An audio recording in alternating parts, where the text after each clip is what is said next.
ഇത്രാം ക്ലാസ്സിൽ പഠിക്കുന്ന സഹോദരിയെ ലൈംഗികമായി പീഡിപ്പിച്ചു. വേറൊരാൾ സഹോദരിക്ക് ഇത് കൊടുത്തു, ഡ്രഗ്സ് കൊടുക്കുന്നു. അങ്ങനെ പല പല പല പല കഥകൾ, അതായത് ഇൻസെസ്റ്റാണ്. ഓക്കെ, അച്ഛനും മകളും തമ്മിൽ അങ്ങനെ പല കഥകളായി നമ്മൾ എല്ലാം പത്രത്തിൽ വരുന്നുമില്ല, പക്ഷേ നമ്മൾ മീഡിയയിൽ നിൽക്കുന്ന സമയത്ത് നമ്മളത് അറിയുന്നുമുണ്ട്. അപ്പം അങ്ങനെ വന്ന കഥകളുമുണ്ട്. ഡ്രഗ്സിൻ്റെ ഇൻഫ്ലുവൻസ് അത് നോർമലൈസ് ചെയ്യണം, ഡ്രഗ്സ് അങ്ങനെ ആയിക്കോട്ടെ ഇങ്ങനെ ആയിക്കോട്ടെ എന്ന് പറയുന്ന ആളുകൾ കേൾക്കേണ്ട കഥകൾ ഇതിലുണ്ട്. പിന്നെ ഡിപ്രഷൻ, അക്രമം ചെയ്യുന്ന കുറച്ച് പേരെ നമ്മൾ കാണുന്നു. ഡിപ്രസ്ഡ് ആവുന്ന, താങ്കളുടെ ഭാര്യ ഒരു സൈക്കോളജിസ്റ്റാണ്, ഡിപ്രസ്ഡ് ആയി വരുന്ന ഒരുപാട് കുട്ടികളെ അവർ കാണുന്നില്ലേ ഡ്രഗ്സിൻ്റെ ഉപയോഗം മൂലം? തീർച്ചയായിട്ടും ഇന്ന് അത് കൂടിക്കൂടി വരികയാണ്. അത് മാത്രമല്ല, ഇതിൻ്റെ സോഴ്സ് കട്ട് ചെയ്യലാണ് നമ്മൾ ആദ്യം ചെയ്യേണ്ടത്, അല്ലേ?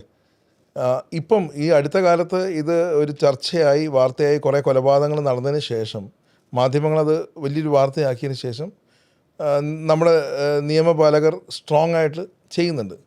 പക്ഷേ കൺസിസ്റ്റൻ്റ് ആയിട്ട് ചെയ്യാൻ പറ്റുമോ എന്ന് എൻ്റെ ചോദ്യം. കൺസിസ്റ്റൻ്റ് ആയിട്ട് ചെയ്യുകയും ഇതിനൊരു സ്ട്രോങ് നിയമം കൊണ്ടുവരികയും വേണം. ഇതിൻ്റെ സോഴ്സ് കട്ട് ചെയ്യണം.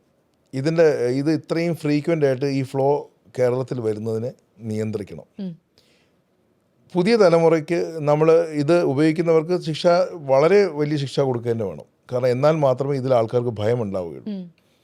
പിന്നെ ഒരു സൈഡിൽ ഇതൊക്കെ ചെയ്യുമ്പോഴും ഇപ്പം നേരത്തെ രേണു പറഞ്ഞ പോലെ ഡ്രഗ്സ് എന്തുകൊണ്ട് ഉപയോഗിച്ചുകൂടാ എന്നൊക്കെ ഒരു സോഷ്യൽ മീഡിയ ഒരാൾ ചോദിച്ചാൽ അതെടുത്ത് നിയന്ത്രിക്കുക തന്നെ വേണം.